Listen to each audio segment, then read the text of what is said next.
Hi friends, പുതിയൊരു വീഡിയോയിലേക്ക് എല്ലാവർക്കും സ്വാഗതം. ഇന്ന് നമ്മൾ ഉണ്ടാക്കുന്നത് ഒരു ടേസ്റ്റി ആയിട്ടുള്ള ഒരു ബർഫി റെസിപ്പിയാണ്. കടലമാവ് കൊണ്ട് ഈസി ആയിട്ട് ഉണ്ടാക്കാൻ പറ്റുന്ന ഒരു ബർഫി റെസിപ്പി. നമുക്കിത് എങ്ങനെ ഉണ്ടാക്കും നോക്കാം. അതിന് വേണ്ടിയിട്ട് ഞാനൊരു പാത്രത്തിലേക്ക് 3/4 കപ്പ് പഞ്ചസാര ചേർത്ത് കൊടുക്കുന്നുണ്ട്. അതിലേക്ക് 1/2 കപ്പ് വെള്ളം ചേർത്ത് കൊടുക്കുക. അതിനുശേഷം ഒന്ന് മിക്സ് ചെയ്തിട്ട് ഇത് നല്ലോണം ഒന്ന് മെൽട്ടാവുന്നവരെ വെയിറ്റ് ചെയ്യുക. ഇതൊന്ന് നല്ല മെൽറ്റായി വന്ന ശേഷം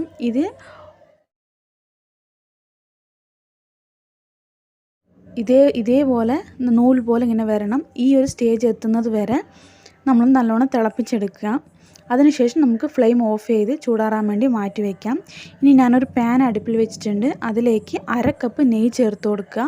അതിനുശേഷം ആ നെയ്യൊന്ന് ചൂടായി വരുന്ന സമയത്ത് നിങ്ങളിത് ലോ ഫ്ലെയിമിലാണ് ഇട്ട് ചെയ്യണം.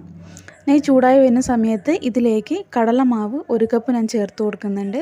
അതൊന്ന് നല്ലോണം മിക്സ് ചെയ്തെടുക്കുക. ആദ്യം നിങ്ങൾക്ക് കുറച്ച് മാവ് ചേർത്ത് കൊടുക്കുമ്പോൾ കട്ട പോലെ തോന്നും. പക്ഷെ നിങ്ങൾ കൈ കൊണ്ട് നല്ലോണം ഇളക്കി കൊടുക്കുക.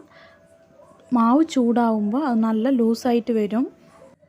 ഇതേപോലെ മാവ് നല്ലോണം ഇളകി വരും. അപ്പോൾ നല്ലോണം ഒന്ന് മിക്സ് ചെയ്ത് കൊടുക്കുക. ഒരു 8 മുതൽ 10 വരെ മിനിറ്റ് നിങ്ങൾ ഇതേപോലെ നല്ലോണം മിക്സ് ചെയ്തെടുക്കണം. അപ്പോഴാണ് ആ കടലമാവിൻ്റെ മണമൊക്കെ ഒന്ന് പോകുക.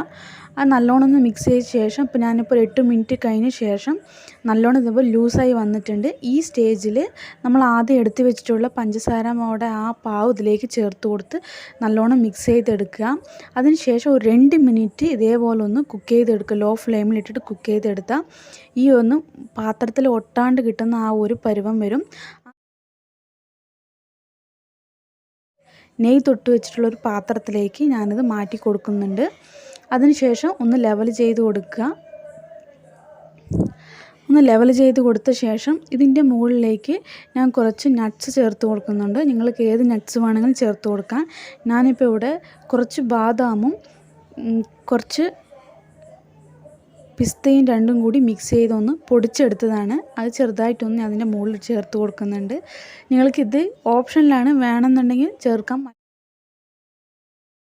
അപ്പോൾ ഞാൻ കുറച്ച് ചേർത്ത് കൊടുത്ത ശേഷം ഇതിൻ്റെ മുകളിൽ ഒന്ന് ചെറുതായിട്ടൊന്ന് സ്പൂൺ വെച്ച് ഒന്ന് അമർത്തി കൊടുക്കുന്നുണ്ട്. ഇപ്പോൾ ഇവിടെ നല്ല ടേസ്റ്റി ആയിട്ടുള്ള സ്വീറ്റ് റെഡി ആയിട്ടുണ്ട്. നിങ്ങൾ കുറച്ചൊന്ന് ചൂടാറിയ ശേഷം ഇതേപോലെ കട്ട് ചെയ്ത് പീസസ് ആക്കി എടുത്ത് മാറ്റി കഴിക്കാം. ട്രൈ ചെയ്ത് നോക്കുക. ഒരു 10 മിനിറ്റിൻ്റെ ഉള്ളിൽ ചെയ്യാൻ പറ്റുന്ന ഒരു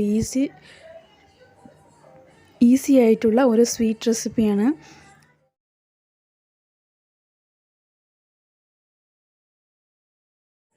നല്ല ടേസ്റ്റി ആയിട്ടുള്ള റെസിപ്പിയാണ്. ട്രൈ ചെയ്ത് നോക്കുക. നിങ്ങൾക്ക് ഈ വീഡിയോ ഇഷ്ടപ്പെടുകയാണെന്നുണ്ടെങ്കിൽ ലൈക്ക് ചെയ്യുക, ഷെയർ ചെയ്യുക. വണ്ട റെസിപ്പി ചാനൽ സബ്സ്ക്രൈബ് ചെയ്യുക.